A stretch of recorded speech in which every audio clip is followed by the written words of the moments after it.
dia desses, estava deitado de barriga para cima, igual a um grande e adorável Snorlax. Tentei colocar YouTube na televisão para relaxar vendo um vídeo do Alpha Sniper sobre como Call of Duty está ruim. Sério? Esse cara tá assim há 6 anos, alguém ajuda ele, acho que enlouqueceu. Quando tento apertar o botão do YouTube na televisão e erro, porque estou jogando Clash Royale com a outra mão. Questões de dopamina. Apertei um daqueles malditos botões aleatórios que vem nos controles das Smart TVs de hoje em dia, mas que ninguém ou praticamente ninguém usa. No meu caso foi esse aqui, escrito TLC Channel, que Deus sabe o que é isso. A questão é que nesse lugar satânico que nem sei descrever. Porque eu não entendi se era uma plataforma de serviço de streaming, uma espécie de televisão, ou que diabos era. Mas tive mais medo de estar lá do que de ver o filme de terror sobre o qual falaremos hoje. Foi como estar na Deep Web. A questão é que, enquanto um monte de sabujo de lava e balão acabavam comigo, tentei ser rápido como Wally West para trocar aquele aplicativo, mas algo de repente chamou minha atenção. Tinha alguns filmes ali para assistir e um deles se chamava Jerusalém, mas com Z no lugar do S, o que é uma tentativa desesperada de fazer um título parecido com Guerra Mundial Z, para ver se pegam algum desavisado. A questão é que meu impulso de idiotice masculina não me deixou ignorar o filme, e por isso decidi assistir. E oh meu Deus, essa coisa é uma das coisas mais toscas e ridículas que já vi na minha vida miserável. E como eu não quero passar por esse truque, hoje vou contar pra vocês sobre Jerusalém, um apocalipse zumbi. Digo, demoníaco. Antes de falar da trama, preciso comentar brevemente sobre o filme. Antes de tudo, mano, esse filme não é novo, tem 10 anos. Lançado em 2015, a premissa me chamou a atenção, já que Jerusalém é uma cidade extremamente sagrada. E poxa, apesar de eu ser crente, o terror bíblico é provavelmente um dos meus favoritos. 1000 vezes melhor do que o maldito terror cósmico. Que sempre é tipo, cara, porra, monstro dimensional, cara, que você não consegue entender, cara. Ele vai te ferrar, mas você não entende o porquê.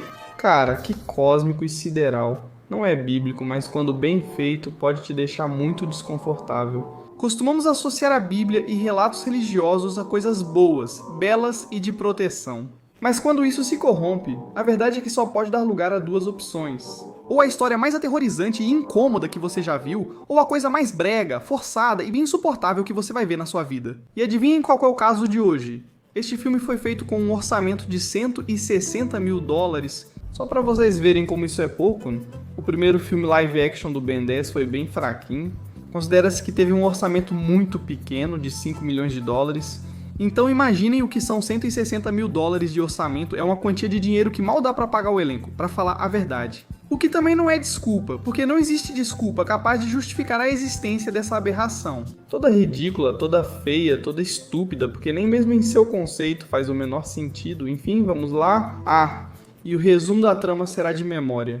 Desculpa, me recuso a ver esse filme de novo. Prefiro ler Chainsaw Man, parte 2 e Boruto 47 vezes seguidas, sem pausa. Enfim, vamos lá pra essa merda. Tudo começa bem. Essencial mostrando pra gente uma gravação caseira de um exorcismo. Bom, um exorcismo, né? Apesar de grandes representantes religiosos terem se reunido em Jerusalém, isso não serve pra nada. A mulher, aparentemente possuída, não melhora nem reage às tentativas dos padres e entidades religiosas. Percebendo que o exorcismo falha, recorrem ao plano B, um novo exorcismo pouco ortodoxo e inovador. Ou seja, dá um tiro na cabeça da mulher. Sim, um padre pega uma espécie de pistola estranha. Por algum motivo, acham isso só pela aparência.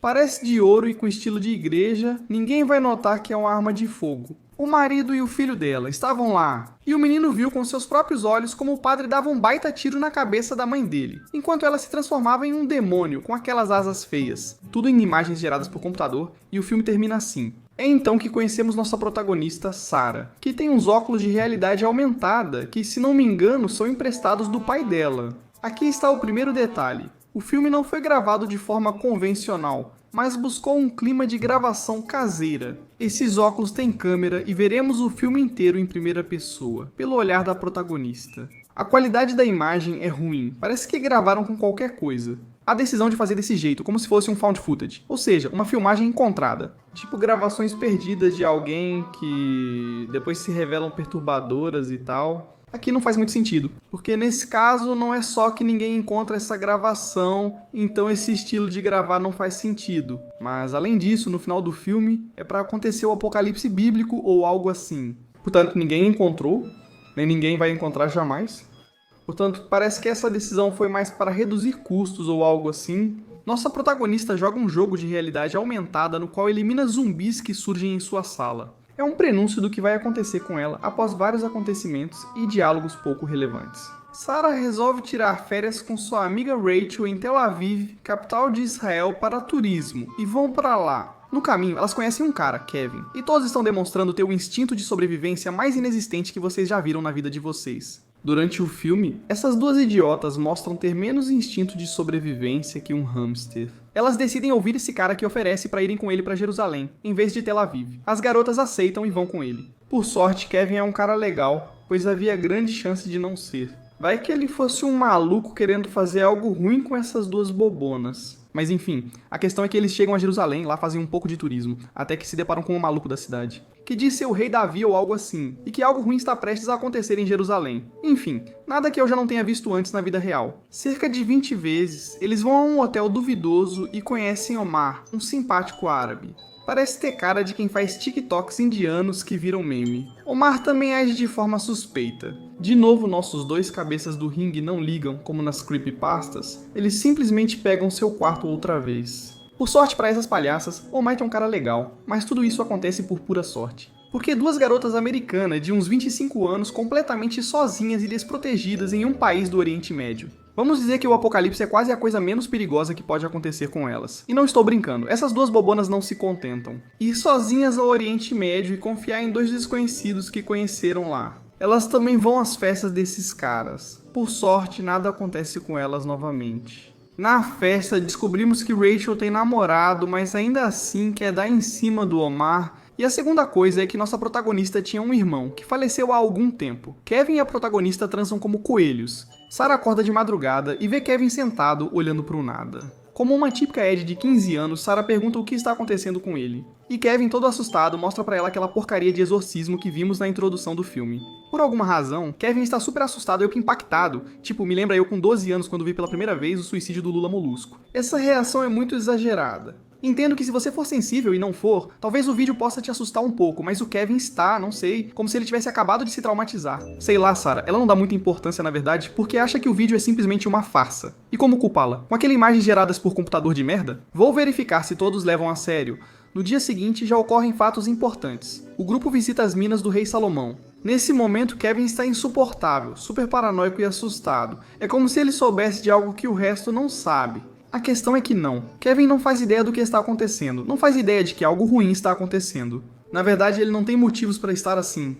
Ele só parece totalmente traumatizado pelo vídeo, aquele besterol que ele viu à noite. Enfim, ele tem um ataque de bobeira. E ele vai investigar os arquivos da cidade, ele diz. Ou algo assim, bem cafona e estúpido. As duas amigas vão até o Muro das Lamentações, lugar onde você pode deixar um papelzinho com algo escrito, um desejo interno muito forte, ou algo assim. Não sei por que se faz isso, mas acontece. Sarah, nossa protagonista, pede que o irmão falecido volte, o que é muito bonito delas. E atenção, porque isso vai ser muito importante mais pra frente. Depois as duas garotas estão no quarto, tranquilas, discutindo se ficam mais em Jerusalém ou vão embora.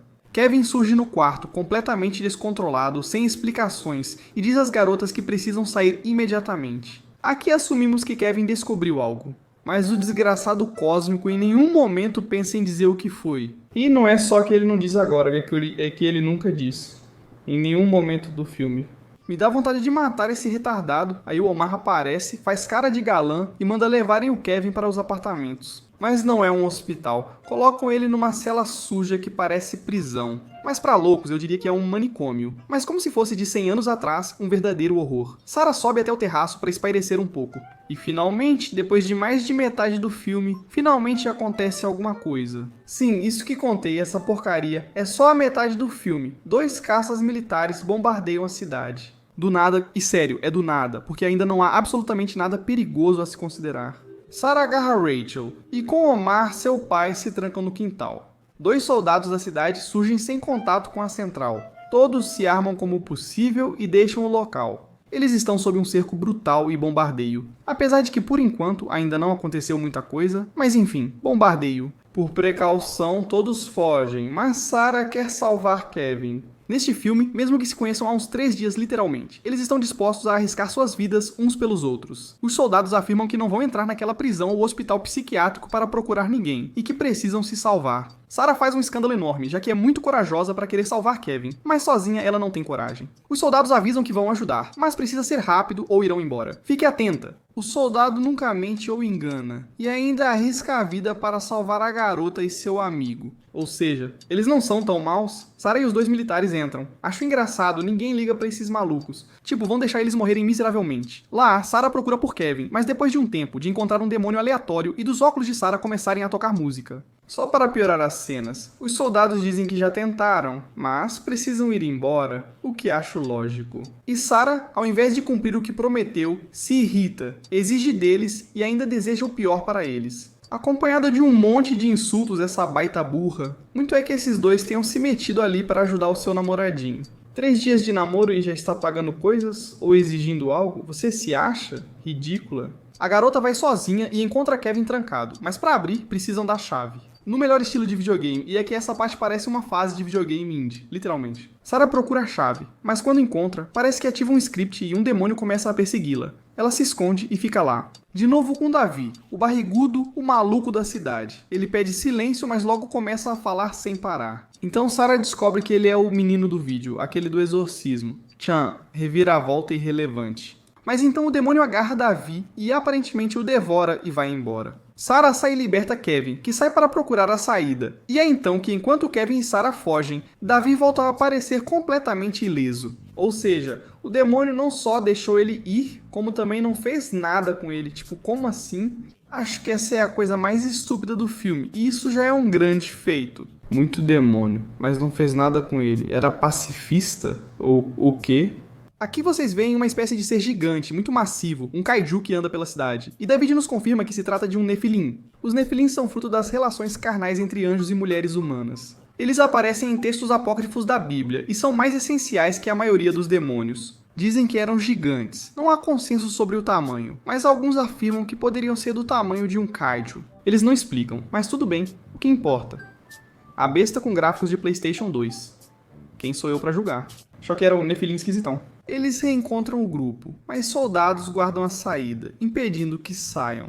O maldito idiota do Davi se acha um espertão com os soldados e começa a atirar com um maldito estilingue, igual ao Barcinso, questão que os soldados, em resposta totalmente proporcional, enchem a cabeça dele de chumbo. Absolutamente espetacular. Esse gordo babaca sobreviveu ileso ao ataque de demônios, mas morreu por querer se mostrar para um soldado. Esse personagem é incrível. Os protagonistas buscam outra saída, vão a uma igreja e discutem como macacos. Um demônio ataca por uma grade, morde e infecta Rachel. Como isso aconteceu? Como assim infectar? Peraí, era pra gente estar assistindo um filme de demônios, não de zumbis. E acontece que nesse mundo, os demônios funcionam como zumbis. Ou seja, se eles te mordem, você é infectado com, sei lá, o vírus D de demônios, e se transforma em um demônio, bem no estilo zumbi.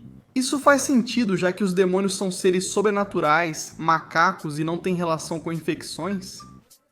Absolutamente não. Mas a essa altura, que diabos importa? São metade zumbis e metade demônios, sei lá. Eles decidem que vão escapar pelas minas do rei Salomão, já que, embora isso seja um labirinto, o pai de Ormana antigamente se dedicava ao tráfico de coisas traficáveis. Ele conhece uma rota para sair da cidade sem ser visto, todos concordam. Sem ideias melhores, Rachel piora com o tempo, e eles são emboscados por um demônio. E é que devido ao orçamento do filme, embora em teoria haja milhares de demônios rondando por aí, os protagonistas encontram os demônios um de cada vez, para não sobrecarregar sua unidade central de processamento, eu acho. O soldadinho de chumbo faz seu movimento mais inteligente no filme, ou seja, dar as costas para o inimigo e morrer miseravelmente como um completo otário. Os protagonistas fogem e entram nas minas do rei Salomão. E vou ser sincero, essa parte não dá pra entender. Um nada no meio da escuridão. Filmar em primeira pessoa com câmera ruim. O ambiente repetitivo e os cortes excessivos tornam tudo confuso. Muito ruim. Omar fala a frase mais cara de pau e vergonhosa do filme. O que quer que aconteça lá fora, tomara que os mocinhos estejam vencendo. Que frase boba. Você é personagem de anime shonen? De repente, o velho cara de pau se perde e não acha o caminho. Enquanto isso, Raquel enlouquece, os ataca, separa o grupo e atrai. Agora sim, finalmente os demônios fora da cidade foram todos para a mina de merda onde não há ninguém. Com certeza, faz sentido. Rachel faz uma bagunça, mas ao matar a amiga, ela pega uma arma e tira a própria vida. mostrando que esses fedidos dos demônios sempre tiveram consciência. Ou seja, tudo isso é ainda mais estúpido se é possível, o que já era difícil. Sarah entra em pânico e com uma espada que encontrou, começa a sacar o ar. Basicamente, no final, de todos os demônios que andam por aí, nenhum chega perto dela. Eles têm medo de uma garota de 25 anos com uma espada que nem é tão decorativa assim, afinal quem se aproxima? É o pai de Omar, o único que conhece a saída e para quem ela não deveria ir, e nada podia acontecer com ele. É fundamental que ele sobreviva, mas Sarah acaba cortando seu pescoço sem querer. Em outra cena absurda, Omar vê que Sarah matou seu pai e nem questiona. Ele também pega e explode a própria cabeça. Que bando de trogloditas sem cérebro, pelo amor de Deus. O que é isso? Quem escreveu esses personagens? No final, Sarah e Kevin ficam sozinhos até que um demônio surge, não os ataca e passa a guiá-los e protegê-los. Sarah então percebe que seu desejo no Muro das Lamentações se realizou.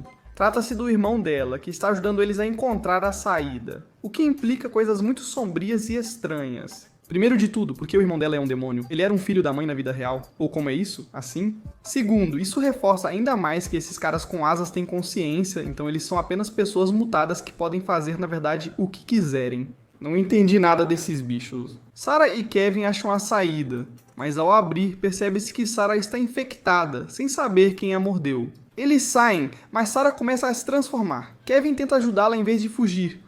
Ou algo assim. Não sei. Ele só fica parado olhando para ela como se estivesse esperando que Sarah amarrasse os cadarços dos sapatos. Sarah, que mudou rapidamente enquanto a amiga levou séculos, se eleva no ar com suas asas. Presumo isso porque estamos em primeira pessoa e vemos ao fundo os demônios tomando a cidade. Então não, Omar, os mocinhos não estavam ganhando. O filme termina sugerindo que o apocalipse começou e é inevitável. O que, sei lá, porque os demônios mostraram não ser grande coisa, além de que muitos são razoáveis. Mas afinal, o que eu sei? Nos filmes de zumbi é parecido, então tanto faz. E assim termina o filme. Filme que mesmo com orçamento baixo não conseguiu recuperá-lo. Segundo fontes, arrecadou só 107 mil dólares, sendo um fracasso e vergonha para o cinema. Na verdade, espero que pelo menos vocês tenham se divertido, porque eu definitivamente não. Me digam aí nos comentários, o que vocês acham de Jerusalém? Com Z, e a gente se vê nos próximos vídeos. Tchau!